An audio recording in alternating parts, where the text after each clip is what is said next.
এবার রাষ্ট্র চলতেছে ব্রিটিশ আইনে 53 বছর, সেখানে আপনার ভূমিকা কি? যে আল্লাহ কোরআনে নামাজ রোজার কথা বলছে, সে আল্লাহ তো আল্লাহর আইনে দেশ চালাইতেও বলছে, বলে নাই? তো সেখানে আপনার কন্ট্রিবিউশন কি? আপনি এমন নেতার কর্মী যেই নেতা মানুষের আইনে দেশ চালানোর পক্ষে। আপনি এমন নেতার ভোটার যারা নির্বাচিত হলে আল্লাহর আইনে দেশ চালাবে না, কোনোদিন এটা বলেও নাই। বরং আপনার নেতারা পাশ কইরা 72-এর সংবিধানে ফিরে যেতে চায়, যেই সংবিধানে বিসমিল্লাহটাও ছিল না।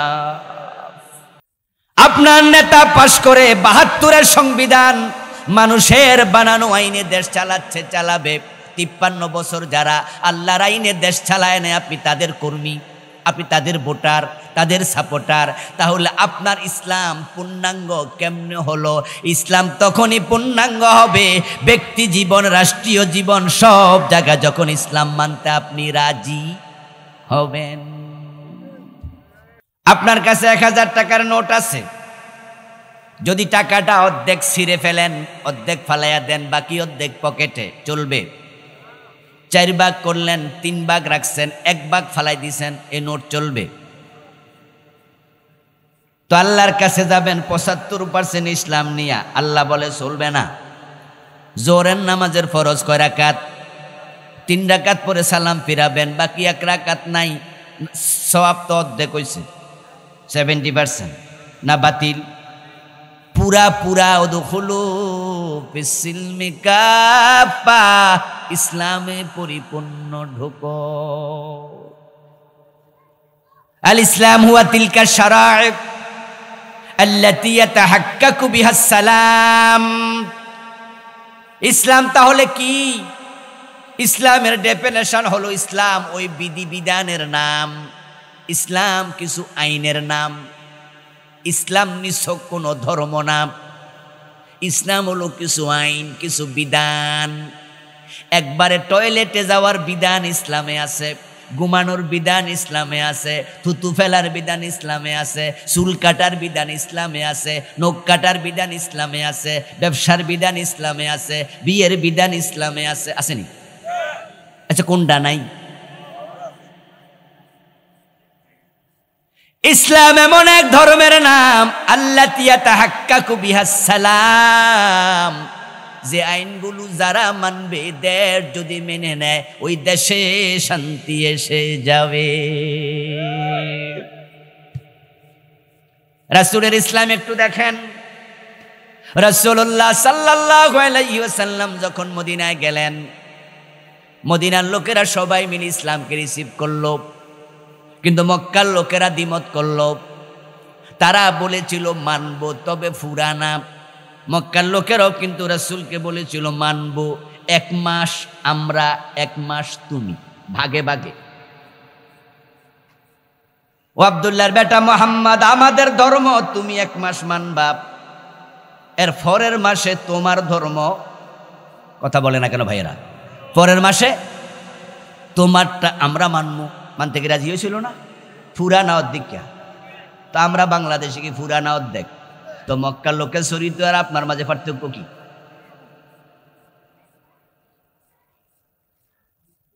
মক্কার লোকেরা বলেছে তোমার ধর্ম আমরা 1 মাস মানবো, আমাদের ধর্ম তুমি 1 মাস মানবা। আসমানের মালিক কয় না, লাকুম দীনুকুম ওয়ালিয়া দীন, অধিকা চলবে না, তোমাদেরটা আমারটা আলাদা। সুবহানাল্লাহ। আমার ইসলাম হলো এমন, এখানে আসার পরে একবারে পায়ের গোড়া থেকে মাথার চুল পর্যন্ত সবটা আল্লাহর আইনে চালাতে হয়। ইসলাম শব্দের অর্থই তো হলো আত্মসমর্পণ। ইসলামের অনেকগুলো অর্থ, তার মাঝে 1 নাম্বার অর্থ হলো আত্মসমর্পণ করা, দ্বিতীয় অর্থ হলো শান্তি আসা, 3 নাম্বার অর্থ এরকম 4-5টা অর্থ পাবেন। প্রথমটা আত্মসমর্পণ, আসলিম তাসলাম, আত্মসমর্পণ করো, নিরাপদে থাকবে। রাসূলুল্লাহ বিদেশি বড় বড় নেতাদের কাছে ইসলাম গ্রহণের জন্য চিঠি লিখতেন। চিঠির শব্দ ছিল একেবারে ছোট, মিন মুহাম্মাদির রাসূলিল্লাহ, মুহাম্মদ আল্লাহ রাসূল তার পক্ষ থেকে। আল্লাহর নামে শুরু করলাম বিসমিল্লাহির রহমানির রহিম, তারপর লিখতেন আসলিম তাসলাম, চিঠি শেষ। প্রায়গুলো এমন ছিল, আমি আল্লাহর কাছে আত্মসমর্পণ করো, তাহলে দুনিয়া আখিরাতে নিরাপত্তা পাবে। আত্মমানি নিজ, সমর্পণ মানি সঁপে দেয়া। আত্মসমর্পণ মানি নিজে আর কিচ্ছু নাই, সবটা সঁপে দাও। কার কাছে সঁপবেন? ইন্না সালাতি ওয়া নুসুকি ওয়া মাহিয়ায়া ওয়া মামাতি লিল্লাহ। সুবহানাল্লাহ পড়েন। ইয ক্বালা লাহু রাব্বুহু আসলিম ক্বালা আসলামতু লিরাব্বিল আলামিন। আমার নামাজ, আমার কুরবানি, আমার জীবন, আমার মরণ, সব কিছু সঁপে দিলাম কার কাছে? যদি আপনি আপনাকে আল্লাহর কাছে সঁপে দেন, তাহলে আপনার নিজের বলতে আর কিচ্ছু নাই। এজন্য ইব্রাহিম আলাইহিস সালামকে আল্লাহ বলে, ইব্রাহিম নিজেকে সঁপে দাও। ইব্রাহিম আলাইহিস সালাম বলল, রবের কাছে আমি নিজেকে সঁপে দিলাম। আল্লাহ বলে, তাই নাকি? কয় জি। যদি জি হয় তাহলে নিজের যে সন্তান, এটার কাছে রাখা যাবে না, এটা মক্কায় রেখে আসো, দেখি আমার কথা মানো কিনা। তুমি যে মুসলিম, আত্মসমর্পণ করেছ, আমি আল্লাহর কথা মানো কিনা পরীক্ষা দিতে হবে। ইব্রাহিম পরীক্ষায় পাস, আল্লাহর কোনো প্রশ্ন করেন নাই। সন্তান স্ত্রীকে মক্কায় রেখে আবার চলে এসেছেন সিরিয়ায়। কিছুদিন পরে সন্তান দেখতে গেলেন। হযরত ইসমাইল হাঁটতে পারে, দৌড়াতে পারে। আল্লাহ স্বপ্নের মাঝে আবার অর্ডার করছেন, ছেলেটাকে জবেহ করে দাও। ইব্রাহিম আলাইহিস সালাম আল্লাহরে প্রশ্ন করেন নাই কেন, বরং জবেহ করার জন্য ছুরি হাতে নিলেন, জবাইয়ের জন্য মাটিতে শোয়া দিলেন। পরীক্ষায় ফেল না পাস। ইব্রাহিম যখন বলে আমি আত্মসমর্পণকারী, আমি মুসলিম, আমি ইসলামে ঢুকেছি, আল্লাহ বলে তাহলে এই কাজ করো। ইব্রাহিম করে ফেলেছে। আপনি বলছেন মুসলিম, আমি বলছি মুসলিম। আল্লাহ কয় সুদ ছাড়ো, আমনে কন্যা আরো কয়দিন খাইয়া লই, হইল নি?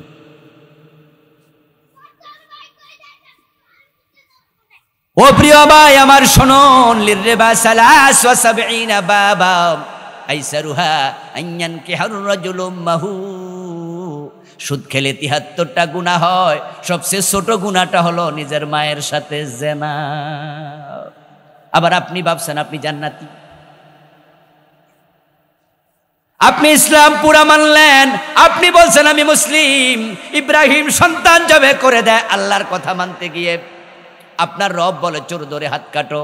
আপনার নবী মুহাম্মদ, আমার নবী মুহাম্মদ বলে আমার মেয়ে ফাতেমা চুরি করলে ফাতেমার হাতও কাটবো। ৫৩ বছরে একদিনও কাটলেন না, আপনি কেমন মুসলিম?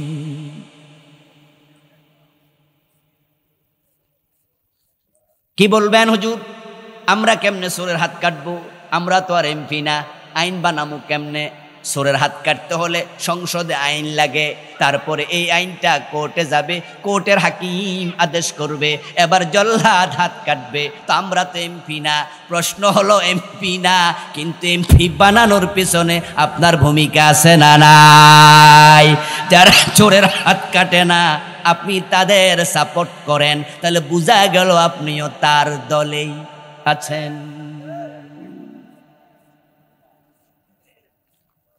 আল্লাহ বলেছে লা তাকুলু আমওয়ালাকুম বাইনাকুম বিল বাতিল, অন্যায় ভাবে মানুষের সম্পদ গ্রাস করো না, খেও না। আপনি বলবেন হুজুর আমি তো খাই না, কিন্তু যারা দেশের টাকা চুরি করে কানাডায় বেগম পাড়া বানায়, যাদের বাড়ির পিয়ন ৪০০ কোটি টাকার মালিক, আপনি তাদের দলের লোক, এতে আপনিও চোরের অংশ হয়ে গেলেন। চোরের সাপোর্টার মানে চোরের অংশ, চুরির সাপোর্টার, চুরির অংশ। রাসূলুল্লাহ সাল্লাল্লাহু আলাইহি ওয়াসাল্লাম আদ-দাল্লু আলাল খায়রি কাফাইলিহি ওয়াদ-দাল্লু আলাশ শাররি কাফাইলিহি। নবীজি বলেন, ভালো কাজ যে করে ভালো কাজের সে সওয়াব পাবে, ওই ভালো কাজে কেউ যদি সহযোগিতা করে তাহলে সে যে সওয়াব পেয়েছে আল্লাহ তাকেও সমান সওয়াব দেবে। ওয়াদাল্লু আলা শাররি কাফাইলিহি, যে খারাপ কাজ করলো সে যেমন গুনাহের ভাগীদার হলো, আর যে খারাপ কাজে হেল্প করে সহযোগিতা করে তার গুনার সমান গুনাহ সেও পেয়ে যাবে। রাতের বাজতেছে 11:30, আপনার দরজার মাঝে হঠাৎ করে কেউ যেন করে আঘাত করলো। দরজা আওয়াজ শুনে আপনি দরজাটা খুললেন, খুলে দেখেন 3-4টা পোলাপান, হাতের মাঝে মদের বোতল খোলা, সে চিপি খোলা, মদের বোতল হাতে, 4-5টা পোলাপান দৌড়ে আসছে। তারা বলল, চাচা রাস্তায় দাঁড়ায় একটু মদ খাইতেছিলাম, পুলিশে দাওয়া করছে, আপনি একটু দয়া করে আমাদেরকে ঘরে একটা রুম দেন, আমরা 10 মিনিটে খাইয়া তারপরে যামুগা। আপনি বললেন যে ঠিক আছে ঢোকো, ওকে। এ পোলাপান ঢুইকা 4-5 মিনিট 10 মিনিটে মদ খাইয়া তারপরে চলে গেছে, আপনার কোনো গুনাই হয় নাই, ঠিক না? আপনি মদ খাইছেন নাকি? গুনাহ হবে কেন? ও দোস্ত, হাদিস হচ্ছে মদ খাওয়া লোকেরা যেমন কবিরা গুনাহগার, আপনার বাড়িতে জায়গা দিয়েছেন আপনিও সমান গুনাহগার, অথচ আপনি মদের বোতল ধরেন নাই, গুনাহ সমান, কারণ আপনি তাকে সুযোগ দিচ্ছেন। যারা দেশের টাকা চুরি করতেছে এমপি হইয়া মন্ত্রী হইয়া, তাদেরকে যারা ভোট দিছে তারা চুরি না করে সমান গুনাহগার হয়ে যায়।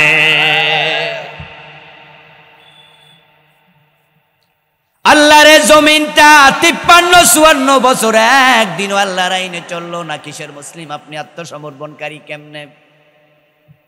আমার রাসূলুল্লাহ সাল্লাল্লাহু আলাইহি ওয়াসাল্লাম হেঁটে যাচ্ছেন রাস্তা দিয়ে, দুজন সাহাবী রাসূলের সামনে গিয়ে হাজির। সহিহ বুখারীতে এসেছে, ওই দুইজন সাহাবীর একজনের বাড়ি হলো মদিনায়, তিনি আনসারী, আর একজনের বাড়ি ছিল মক্কায়, তিনি হচ্ছেন মুহাজির। আর ওই মুহাজির সাহাবী রাসূলুল্লাহর আপন ফুফাতো ভাই জুবাইর ইবনুল আওয়াম, আপন ফুফাতো ভাই। জুবাইর ইবনুল আওয়ামের সাথে ওই আনসারী সাহাবীর ঝগড়া লাগছে, দুইজন রাসূলের কাছে সমাধানের জন্য গেছে। ঝগড়ার বিষয়বস্তুটা হলো খেতে পানি দেয়া নিয়ে। দুইজনের ক্ষেত ছিল নালার পাশে, হযরত জুবাইরের ক্ষেতটা ছিল তুলনামূলক উপরে, আর আনসারী সাহাবীর ক্ষেত ছিল একটু নিচে। এখন জুবাইর ইবনুল আওয়াম বলতেছে, আমার ক্ষেত যেহেতু উপরে, পানিটা আমি আগে দেব, পানি উপর থেকে আসতেছে। আল আকরাবু ফাল আকরাব, যে কাছে তার অধিকার। মসজিদে যে আগে ঢোকে আগের কাতারে সে বসবে, ঠিক না? এটা তার অধিকার, কারণ সে আগে। আপনি এলাকার চেয়ারম্যান মেম্বার নেতা, তাই বলে কি আগে রিক্সাওয়ালা টাইনা পিছনে আনতে পারবেন নি? অধিকার আছে নাকি? হযরত জুবাইর ইবনুল আওয়াম বলে, আমার ক্ষেত আগে, আমি আগে পানি দেব। ওই আনসারী সাহাবী বলতেছে, জুবাইর মদিনার মালিক আমরা, এই জমিন আমাদের, তোমরা এসে এখানে বেড়াইতে মেহমান, তোমাদেরকে আমরা হেল্প করছি, তাই তোমরা একটু জমি জামা কিনছো টিনছো নিছো, যেহেতু আমরা মূল এলাকার লোক, আমি আগে পানি দেব। জুবাইর ইবনুল আওয়াম কয় না, উনি কয় আমি আগে দেব। এখন রাসূলকে দেখে দুইজনই মুসলিম, তাই তারা বলল ঠিক আছে, রাসূল যেটা বলে সেটাই শুনবো, রাসূলের কাছে চলো। রাসূলুল্লাহ সাল্লাল্লাহু আলাইহি ওয়াসাল্লাম ঘটনা শুনলেন এবং তিনি সরজমিনে দেখলেন। দেখে তিনি তাকায়া দেখেন জুবাইরের ক্ষেত আগে, আনসারীর ক্ষেত পরে।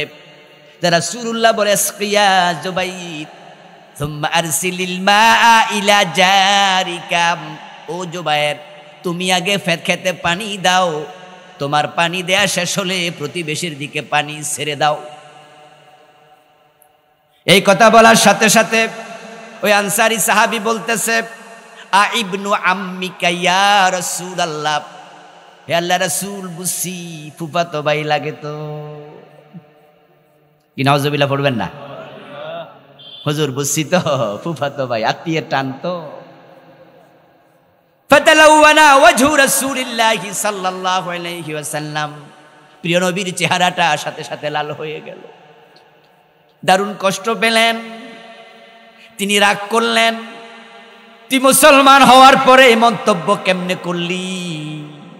আমি নবী মুহাম্মদ, আমি বুঝি আত্মীয়তার টান টানি। সাথে সাথে জিবরিল আমিন হাজির। আল্লাহ তাআলা কোরআনের আয়াত নাজিল করে দিয়েছেন, ফালা ওয়া রাব্বিকা লা ইউমিনুনা হাত্তা ইউহাক্কিমুকা ফীমা শাজারা বাইনাহুম সুম্মা লা ইয়াজিদু ফী আনফুসিহিম হারাজাম মিম্মা কাযাইতা ওয়া ইউসাল্লিমু তাসলিমা। সুবহানাল্লাহ পড়েন। আল্লাহ বলো, নবী আপনার রবের কসম, আমি আল্লাহ আমার কসম করে বলতেছি, এই লোকগুলো ততক্ষণ পর্যন্ত মুমিন হতে পারবে না যতক্ষণ আপনি নবী যা বলেন তা মানতে রাজি না থাকবে। আপনার ফয়সালা চূড়ান্ত এবং তারা আপনার ফয়সালা সর্বান্তকরণে মানবে। অন্তরের মাঝে কোনো বক্রতা থাকতে খোলা মনে মানবে। যদি মানতে রাজি না হয় তারা মুমিন না। দেখেন, ক্ষেতের পানি দিতে মানে নাই, আল্লাহ কয় না মানলে মুমিন না। রাসূল কয় আমার মেয়ে ফাতেমার হাত কেটে দেব চুরি করলে, 53 বছরে আমরা কেউ কাটি না, আমরা নাকি মুমিন, আমরা মুসলিম। قال رسول الله صلى الله عليه وسلم المؤمن كالجمل الأنيف حيثما قيد ينقاد। প্রিয় নবীজি বলেন, তুমি তখনই মুমিন হবে, তখনই মুসলিম হবে যখন তুমি হবে ওই ওটের মতো, যে ওটের নাকের ভিতরে মালিক রশি ঢুকাইয়া দিছে, টান মারতে দেরি, কদম দিতে দেরি করবে না।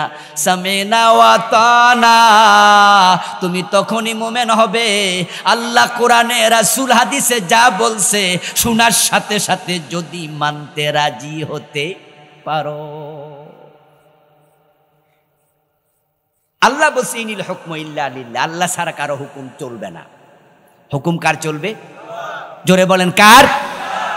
যদি আল্লাহ ছাড়া অন্যের হুকুম মানে তাহলে কি হবে? ওমান লাম ইয়াহকুম বিমা আনজালাল্লাহ ফাউলাইকা হুমুজ জালিমুন ফাউলাইকা হুমুল ফাসিকুন ফাউলাইকা হুমুল কাফিরুন।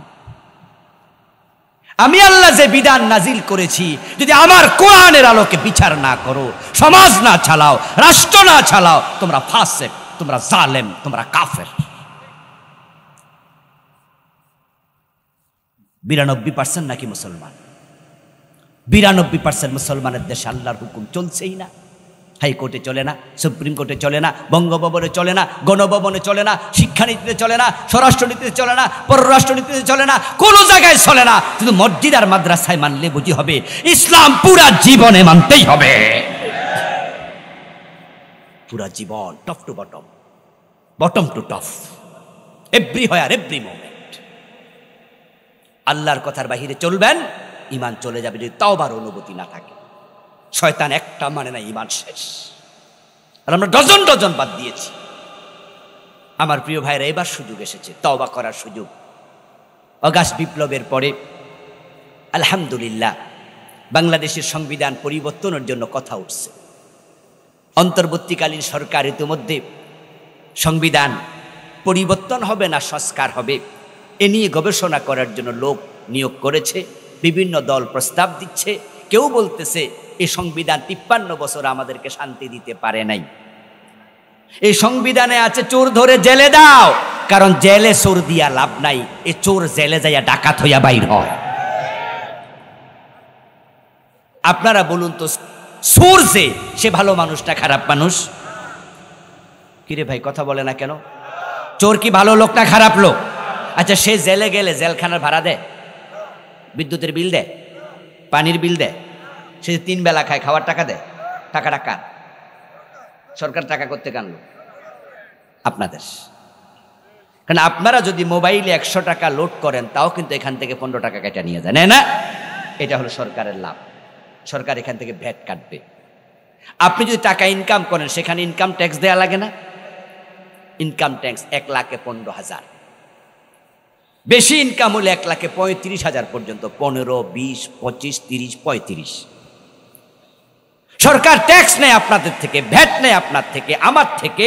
এই টাকাটা ব্যাংকে জমা হয়, এটাই কিন্তু আবার জেলখানাতে কয়েদিকে খাওয়ানো হয়। চোরকে আমরা কেন খাওয়াবো? সে তো খারাপ মানুষ, বরং তার হাত কেটে দাও, 1 টাকাও ব্যয় হবে না।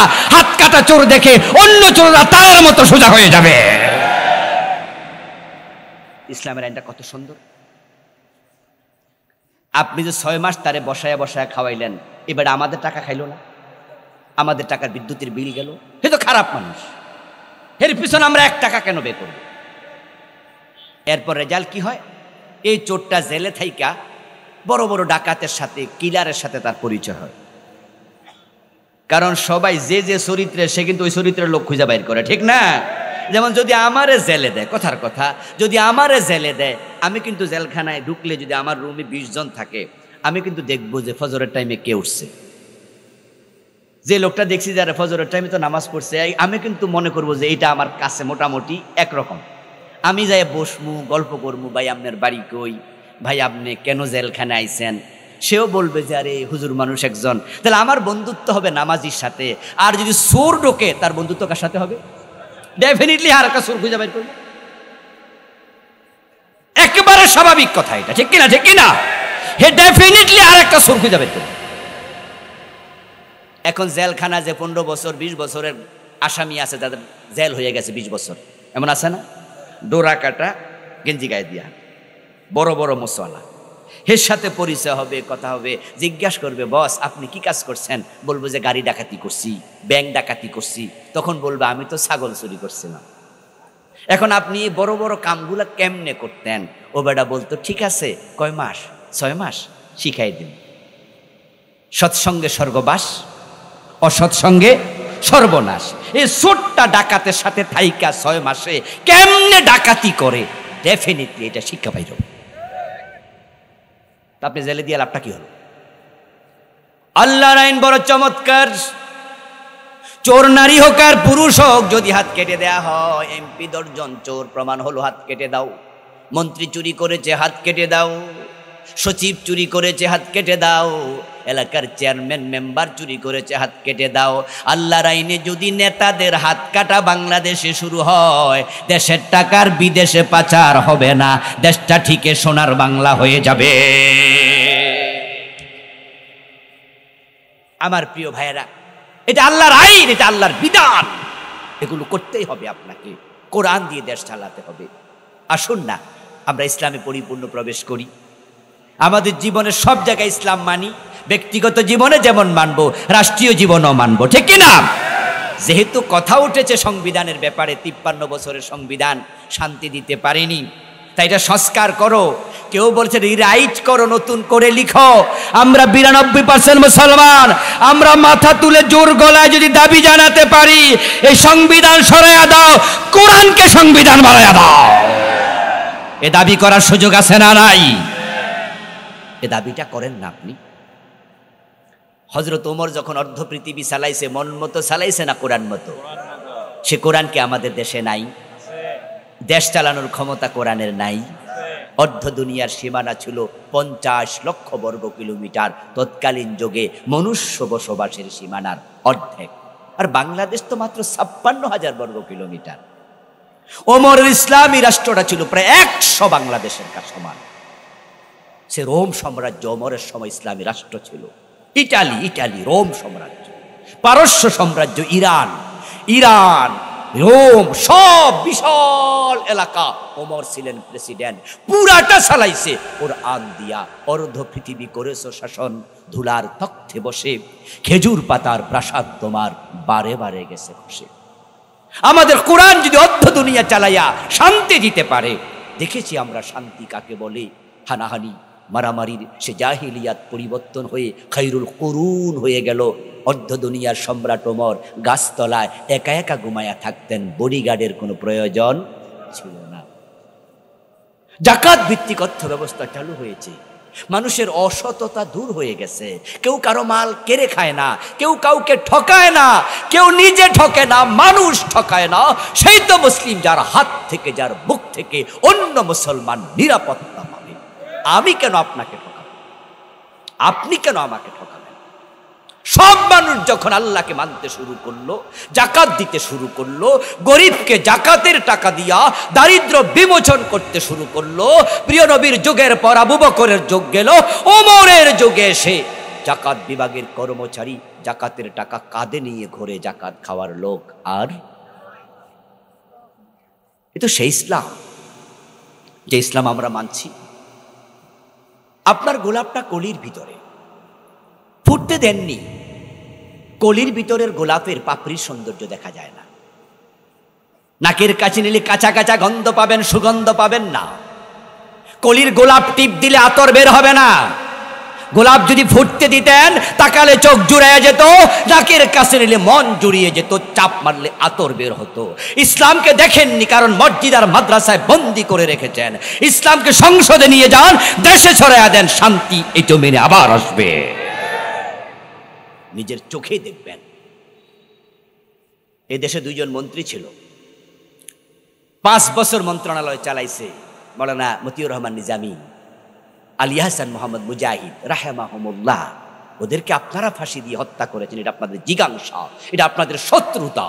কিন্তু 2 জন 5 বছরে 1 টাকা দুর্নীতি করে নাই। তার প্রমাণ ফখরুদ্দিন মঈনুদ্দিন খুঁজে পায় নাই। কি ভাবেন আপনি? যদি বাকি মন্ত্রণালয়গুলো উনাদের মতো হয়ে যেত, এই দেশটা সোনার বাংলা হতে বেশি দেরি লাগতো না। এই দেশ আল্লাহর বড় রহমতের দেশ। এমন আবহাওয়া, এমন জমিনের উৎকর্ষতা পৃথিবীর কম দেশে আছে, যেই জমিনে 12 মাস ফসল হয়। আমেরিকা পৃথিবীর সবচেয়ে সমৃদ্ধ একটি দেশ। আমি সেখানে 3 বার গিয়েছি, অনেক দিন ছিলাম সেখানে। ইউরোপে গিয়েছি, সৌদি আরব, কাতার, আপনার মিশর সহ, আপনার দুবাই সহ অনেক দেশে আমি, আল্লাহ আমাকে যাওয়ার সুযোগ দিয়েছে। আমি দেখেছি যে সেখানে দুবাইতে, সৌদি আরবে, কাতারে একটা গাছ জন্মাবে, সকালবেলাও পানি দেয়া লাগে, বিকালও পানি দেয়া লাগে। আর আমার দেশে লাউ গাছ রাস্তায় হয়ে যায়, পচা লাউ, নষ্ট লাউ পাখি খায়। ওই পচা লাউটা রাস্তার পাশে ফেলে দিয়েছে কোনো বোন, চলবে না, এটা অর্ধেক পচা। পাখিটা বিচি খেয়েছে, পায়খানা করছে, ওই বিচি পায়খানা থেকে গাছ হয়ে গেছে। এটা আমের বিচি খেয়ে ফেলে দিয়েছে, নিজে নিজে গাছ হয়ে যায়। 12 মাস ফসল হয়। আমেরিকাতে 3.5 থেকে 4 মাস বরফে ঢাকা থাকে, অঙ্গরাজ্য 50টার মাঝে 30টার উপর। তুরস্কে গিয়েছিলাম, সেখানেও গিয়ে শুনি 3.5 থেকে 4 মাস নাকি বরফে ঢাকা থাকে পুরা দেশ। গাছের পাতাও নাকি থাকে না, ফল ফসল দূরের কথা, কিন্তু তারা সমৃদ্ধ। আর আমরা 12 মাস ফসল হয়, আমরা গরিব শুধু নেতাদের চুরির কারণে। বাজেট হবে 1 কোটি টাকা, 50 লাখ খাই ফেলবে। কি কথা বলেন? খায় না? 50 লাখও বেশি, আরো বেশি খায়। 50 লাখের কাজও করে। এই জন্য আসুন না ইসলামের দিকে, এমন লোককে বাছাই করুন। সুযোগ এসেছে। আগস্টের 5 তারিখের বিপ্লব আমাদেরকে শিখিয়ে দিয়েছে, চাইলে পারা যায়। মাত্র 2000 ছেলে প্রাণ দিয়েছে, সরকার পরিবর্তন হয়েছে, জালেমরা পালাতে বাধ্য হয়েছে। ইসলামের জন্য প্রয়োজন আমরা 2 লক্ষ প্রাণ দিতে প্রস্তুত হওয়া লাগবে।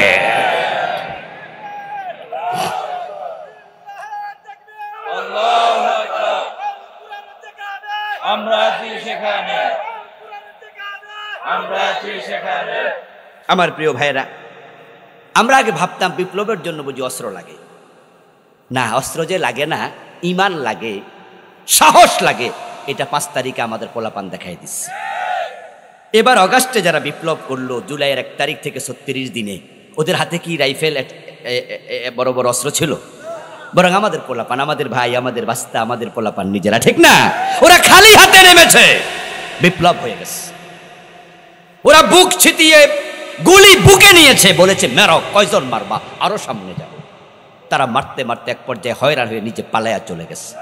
দিন কায়েমের জন্য আমরাও কিন্তু সামনে আগাবো। আল্লাহর জমিন, আল্লাহর দিন কায়েম হোক, এটা আপনারা চান কিনা? আগানোর জন্য আপনারাও রাজি থাকেন, রেডি হন। আমরা ব্যক্তির ক্ষমতা চাই না, আমরা কোনো দলের ক্ষমতা চাই না, আমরা আল্লাহর কোরআনের ক্ষমতা চাই, ইসলামকে ক্ষমতায় নিতে চাই। ইসলাম যখন ক্ষমতায় যাবে তখন এমন একজন এমপি আপনারা আপনাদের এখানে পাবেন যিনি আপনাদেরই ঢাকা, আপনাদেরই পাকুন্দিয়া, কিশোরগঞ্জের বড় মসজিদে জুমার নামাজ পড়াইতে পারবে। ওই এমপিকে জুমার নামাজের পরে পাবলিক কথা বলবে। এমন একজন রাষ্ট্রপ্রধান আমরা পাবো যিনি বাইতুল মোকাররমে খুতবা দেবে। আর বাইতুল মোকাররমে খুতবা দেওয়ার পর মানুষ তার সাথে কথা বলবে ওমরের কাছে গিয়ে যেভাবে কথা বলতো। ওই নেতা নিজের সম্পদ বাড়াবে না। দুইজন যেমন 5 বছর 1 টাকা খায় নাই, যদি এরকম 5টা বছর বাংলাদেশ চলে ইনশাআল্লাহ উন্নত দেশে পরিণত হয়ে যাবে, বেশি দিন লাগবে না। আর আখেরাতে মুক্তি তো হবেই, ইসলাম মানলে তো জান্নাত। আলহামদুলিল্লাহ এখানে আমরা যারা আছি নামাজের ব্যাপারে আমরা মোটামুটি অনেকেই একমত এবং পড়ি। জীবনও নামাজ কাজা করি না, তরক করি না, ভুলে চুকে কাজা হলে আবার পড়ি। রমাদানের রোজা সারি না, সে বালেগ হওয়ার পর থেকে আজ পর্যন্ত রোজা সারেন নাই এমন লোক এখানে কয়েকশো পাওয়া যাবে। হজ করো, হজ করেছেন, জাকাত দাও, জাকাত দিচ্ছেন, কিন্তু ইসলাম পরিপূর্ণ মানব। এখানে আমাদের ঘাটতি আছে না নাই? এই ফরজের ব্যাপারে আমরা অনেকেই বেখবর। আমার প্রিয় ভাইয়েরা, আমরা মানুষ, আমাদের অনেক দুর্বলতার অভাব নাই। নফস আমাদেরকে গুনাহ করায়, ইবলিস আমাদেরকে গুনাহ করায়, পারিপার্শ্বিকতা আমাদের গুনাহ করায়, আমাদের লোভ, আমাদের ক্রোধ, আমাদের হিংসা আমাদের গুনাহ করায়, দুনিয়ার চাকচক্য আমাদেরকে আকৃষ্ট করে। লিপস্টিক দিয়া সেজে গুজাই, লিনার মাস্কারা দিয়া একবারে সুন্দরী কোন নারী ইয়াং যদি আস্তে করে ওড়নাটা সরাইয়া দিয়া বুকের সৌন্দর্য দেখায় রাস্তার পাশ দিয়া হেঁটে যায়, তখন পুরুষ মানুষ তার দিকে তাকাইলে তার চোখে খারাপ লাগে না? ভালো সব যা আল্লাহর ওলি দেখতেছি, কথা কয় না, খারাপ লাগে না ভালো লাগে? একটা গাই গরু যদি অনেক কইরা সাইজা লিপস্টিক দিয়া হাঁটতো, একটা ছাগল লিপস্টিক দিয়া হাঁটতো, সুন্দর লাগতো নাকি? তা আপনার চোখে নারীকে সুন্দর বানাইছে কে? এটা আল্লাহ জানে। যুইলা লিন্নাসি হুব্বুশ শাহওয়াতি মিনান নিসা। কোরআনে আল্লাহ বলে পুরুষের জন্য মনোরঞ্জন করা হয়েছে দুনিয়ায় অনেক জিনিস, 1 নম্বরে নারী।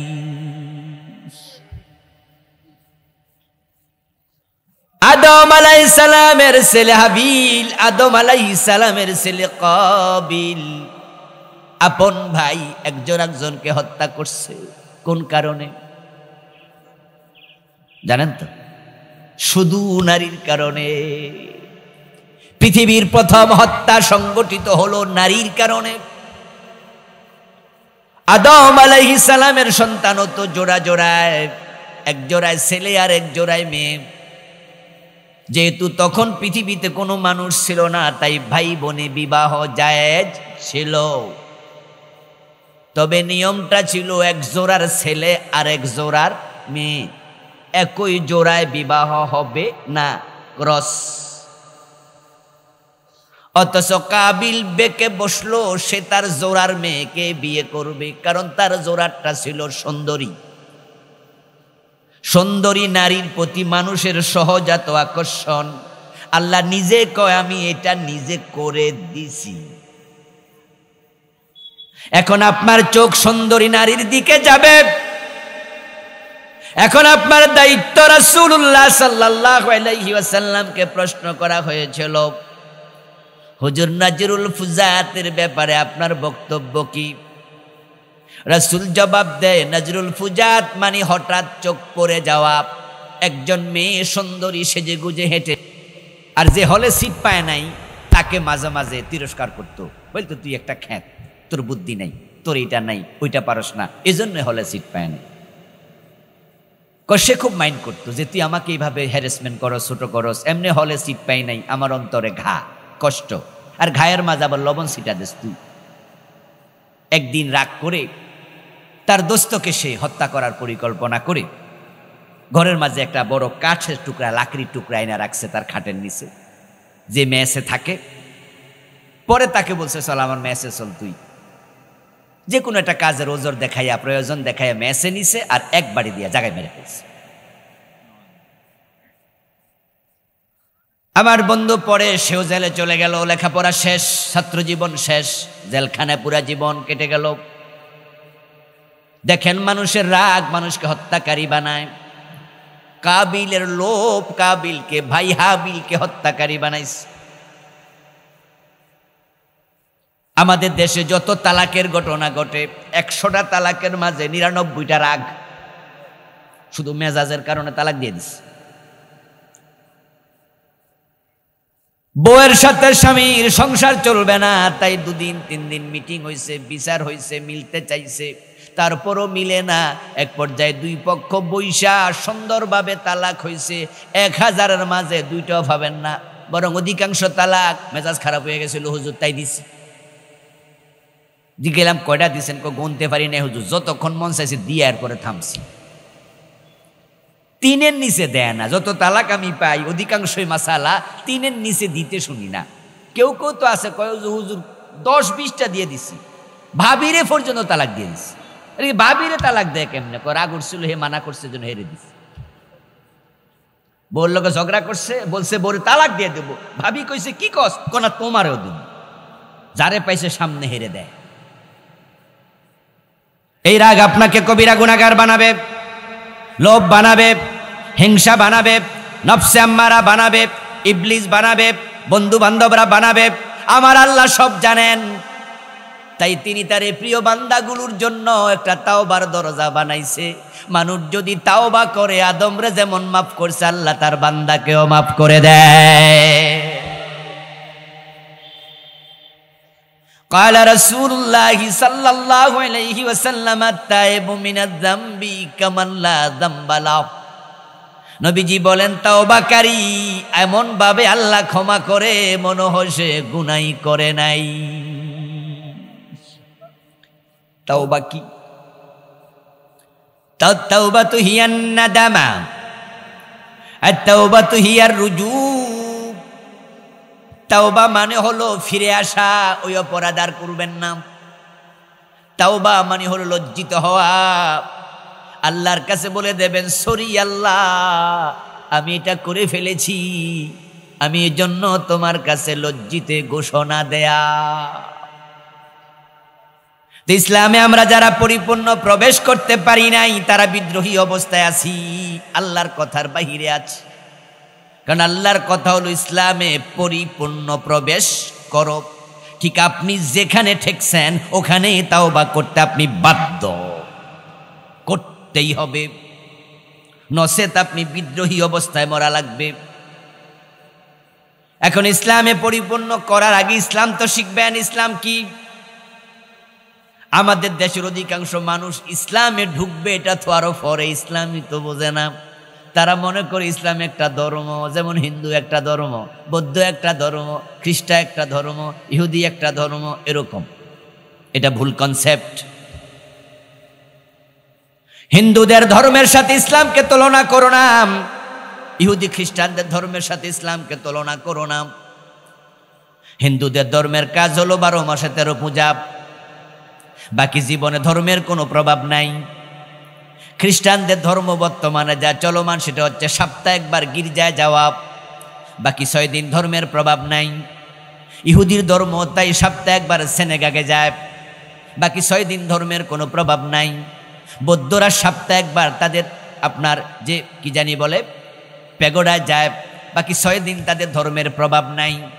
কিন্তু ইসলাম যদি এমন হয় প্রতিদিন 5 বার মসজিদে যাবেন আর বাকিটা মন মতো চলবেন, ধর্মের প্রভাব নাই, আপনি ইসলামই বোঝেন। 5 ওয়াক্ত নামাজ পড়বেন, ইসলাম শেষ। আর নামের আগে আল হাজ লাগাইছেন, জীবনে একবার হজ করছেন, রমজানে রোজা রাখবেন, দাড়ি টুপি আছে, ব্যবসা করেন নিজের মন মতো, লেনদেন করেন মন মতো, নিজের মতোই নিজে বিয়ে করে হাজি সাহেবের মাইয়া বিয়ে দেবে। 3 দিন আগ থেকে হলুদ অনুষ্ঠান শুরু, বিয়ের দিন বাদ্যযন্ত্র বাজে, ছেলে সাজাতে মেয়ে যায়, মেয়ে সাজাতে ছেলে আসে। ইয়াং পোলা পান ডলাডলি করতেছে, পর্দার বালাই নাই। বিয়ার আগে যৌতুক 5 লাখ 3 লাখ নির্ধারণ হয়ে গেছে, বিয়েতে যে 3 লাখ 2 লাখ মহারানা এটা জামাই দেয়ার কোনো চিন্তাও নাই। অর্থাৎ পুরা বিয়াটাতে ইসলাম মানে না, অথচ নাম আলহাজ অমুক আলী।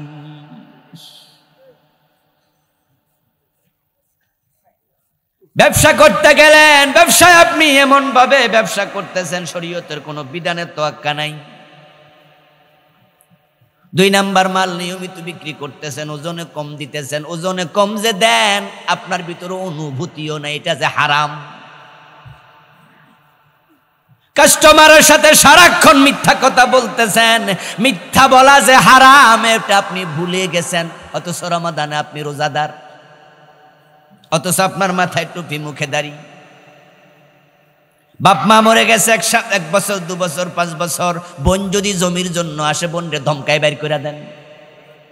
অথচ বোনের হক কত, ভাইয়ের হক কত, বউ কতটুকু পাবে, জামাই কতটুকু পাবে, এই বন্টনটা করেছেন স্বয়ং রাব্বুল আলামিন। কোরআনে আলাদা আলাদা করে আছে না নাই? তো নামাজ পড়লে আল্লাহর কথা মতো বোন তো পাও না আল্লাহর হকে, সেটা দিলা না কেন? নামাজি মানুষ অফিসে ফাইল আটকাইয়া ঘোষ খাচ্ছে, ঘোষ দেবে না, পাইলে সাইন করবে না, পারলে তুমি যা ইচ্ছা করো, বরং ঘোষ করো অফিসার। এলাকায় গিয়া খোঁজ করবেন, মসজিদে চাঁদা দেয় মোটা অঙ্কের, মসজিদের সভাপতি হইয়া বসে আছে, অফিসার ঘোষ খায়। সিনেমা হলও আছে, আবার মসজিদেরও সভাপতি গিরি আছে, একসাথে 2টা চালায় এমন লোক আছে না নাই? সে ইসলামে আছে, তবে কুচকুছে কিছু, বাকিটা নাই। ওয়ালা তাত্তাবিউ খুতুওয়াতিশ শাইতান ইন্নাহু লাকুম আদুউম মুবিন। আল্লাহ বলে শয়তানের পদাঙ্ক অনুসরণ করো না। আপনি 90% ইসলাম মানলেন, 10% মানলেন না, ওই 10% শয়তানের অধীনে চলে গেল। কেউ মনে মনে বলবেন, হুজুর আলহামদুলিল্লাহ আপনি যে অন্যায়গুলোর কথা বললেন সেগুলোর সাথে আমি নাই। আমি নামাজ পড়ি, রোজা রাখি, বোনের হক বোনেরে দিয়ে দিছি, এবং আমি ওজনে কম দেই না, মালে ভেজাল দেই না, আমি 1 টাকা সুদ খাই নাই কোনোদিন, গোশ খাবার তো প্রশ্নই আসে না, আমি তো চাকরি করি না। হুজুর তাহলে আমি তো ইসলাম পুরা মানি। আমি বলবো দোস্ত ঠিক আছে,